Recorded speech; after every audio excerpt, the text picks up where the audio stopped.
So guys, welcome to Saturday Question and Answer right here on Digital Outlook. And boy, I'll tell you what, I have got a page full of some amazing questions from one of the viewers on our channel. And guys, I might have to address these because it is loaded with fear, uncertainty, and doubt, to be sure. Now, hey, I am out front of my house right now because see a beautiful reflection of our big tree in the front yard. But back there in the back over there, I'd be washed out. Just the way the light's hitting it just washed me out. So here I am sitting in the front. So guys, let's take each one of these one by one. Now these are coming from Thor. Now what Thor writes, he says, hey, David, Judy, happy Easter. And guys, I want to wish all of you out there a very blessed and happy Easter as we contemplate and celebrate the reason for the season right there. I'll tell you what now. He says, hey, I enjoyed your talk today because, I was dealing with a whole bunch of stuff on Coffee Chat. Now, he says this, I was curious. You have mentioned this several times before in the last year that the cost of Ripple Labs defending itself against the SEC had cost Ripple approximately $200 million to litigate. And so he says, I'm wondering, where did you get this information from? And perhaps, if you wouldn't mind, and I think other people in the space would also be curious. Well, I'll tell you where it came from. Brad Garlinghouse himself came out and told all of the media, he was at an interview, that is exactly the amount that Ripple had been paying in order to litigate this case. And so just Google it. Type in Brad Garlinghouse, $200 million litigation fee against the SEC, and you're going to get a heap of those articles out there where Brad was quoted as saying that himself. So that's where that is coming from, number one. Now, number two. He says, I am wondering, sorry, let me just, okay. Now, he says, how is this possible that the cost was so high? And how did Ripple as a company afford this? Well, the cost is so high. If you have never been in litigation before, then you have no idea. Look, I remember when I was, and maybe some of you can say this, it's a sad way to kind of go back to give reference, but I went through a very hard and ugly divorce. And I'll tell you what, the lawyers back then were charging, I think it was roughly around $250 to $300 an hour. Now, that was about 20 years ago now. And the receptionist alone was over $100 an hour. If you have never been involved in a lawsuit, then you have no idea just how costly they can get. And for those lawyers out there that, are watching the channel, hey, feel free to drop your comments down in the comment section that the cost of litigation can get into the tens, hundreds of thousands, and millions, and in this case, of course, hundreds of millions of dollars to litigate. And that's what actually went down. And it is very costly. Now, he says this, so they sell their technology to companies like banks. So he's talking about Ripple going out there and working with these banking partners. He says, so they actually have a retail service or a product. So besides the extra tokens, how does Ripple Labs earn in a year? How much does Ripple Labs earn in a year? Well, I'll tell you what. You can literally go to Ripple's website where they post their quarterly earnings per year right there. They earn a significant amount. And something else, he says this. He says it must be quite a lot because I believe you mentioned that if they IPO, they are approximately valued as an $18 billion company. Actually, it's more like $15 billion, and that is pre-IPO. They are what's called a unicorn. Now, a unicorn is a company that's pre-IPO'd worth at least $1 billion. And Ripple is out there right now. And by the way, this does not include the XRP that is in their coffers.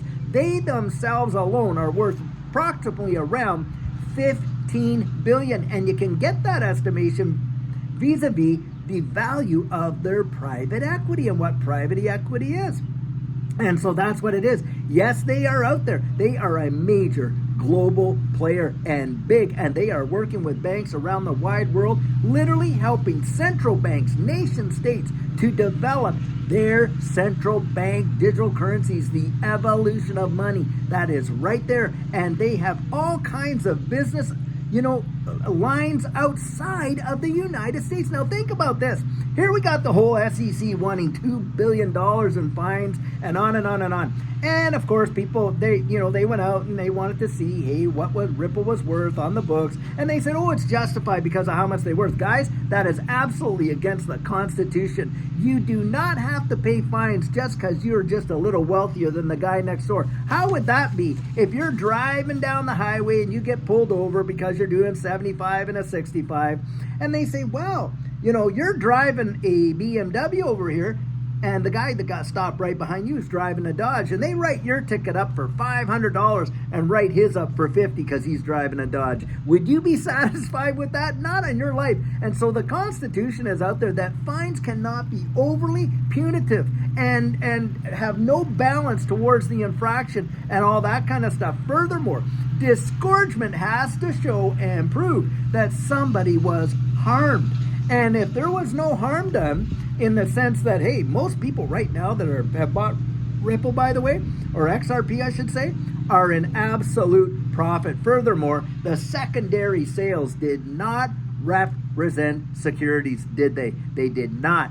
And so who's really been harmed, guys? Not too many. And the institutional buyers that bought way back at the beginning, I'll tell you what, they are so far up in profit that SEC is not going to be able to prove that. And if they can't prove disgorgement, hey, they don't get the interest. Now, could there be a penalty? Sure, there could be a penalty. But remember, that penalty has to be based on institutional sales that were done right here in the good old US of A underneath the jurisdiction of the SEC.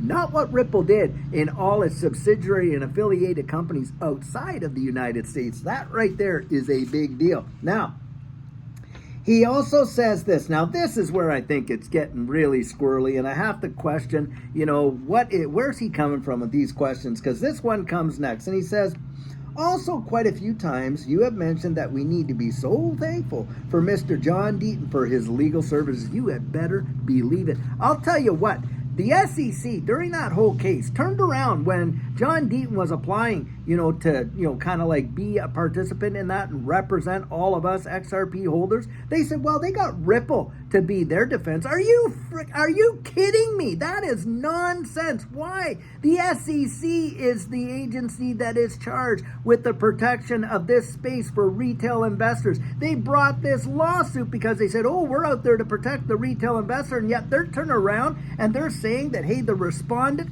and their lawsuit is the one that should be defending us as XRP holders. Absolutely obscene. And that's why the court themselves said, hey, SEC, you're not even demonstrating a faithful allegiance to the law. That is one of the primary reasons. And so thank God for John Deaton that he came out there, because our voice absolutely needed to be heard. Now, this is what he says to this.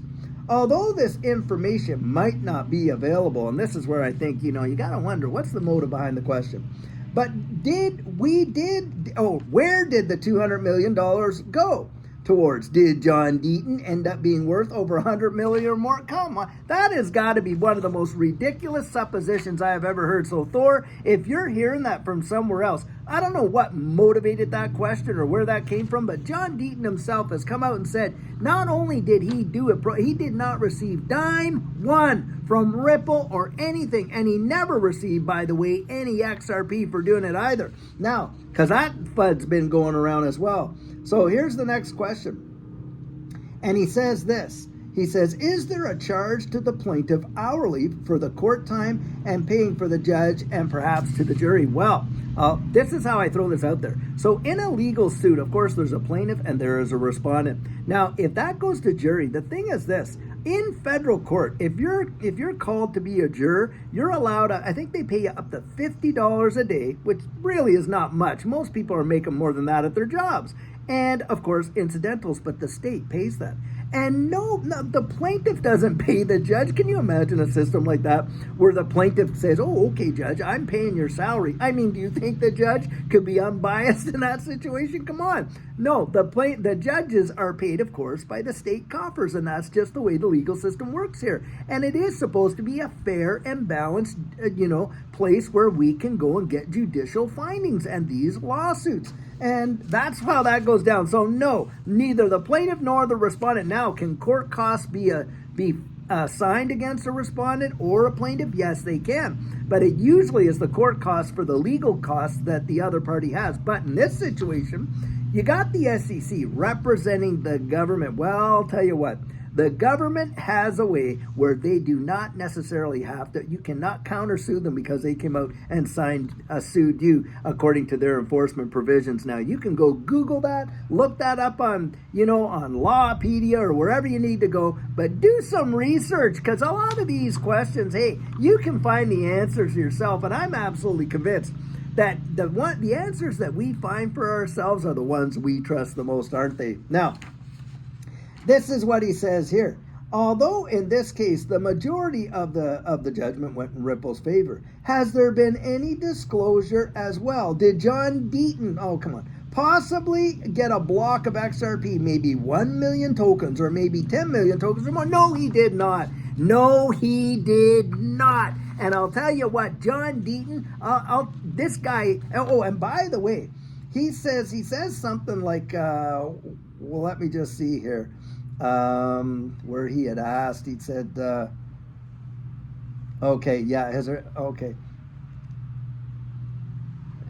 he's actually saying that I've also heard that mentioned because, get this, he is running for governor, that he needs to raise funding. Well, number one, you're off there. He's not running for governor. He's running for a Senate seat in the state of Massachusetts against probably one of the most absolutely cemented in old school politicians, Elizabeth Warren, that has been caught red-handed colluding with Gary Gensler, the commissioner of the SEC, when he was out before the House Financial Committee there, when he was getting that. She had already worked out the questions and the answers beforehand, but then went ahead with it, and it was sheer theater. Guys, that has absolutely zero integrity, and John Deaton, you had better believe, has been out there and really representing this space. And yep, he has got to raise money. Guys, if you're ever going to get your voice heard, one of the ways you can do it is to participate in this whole political process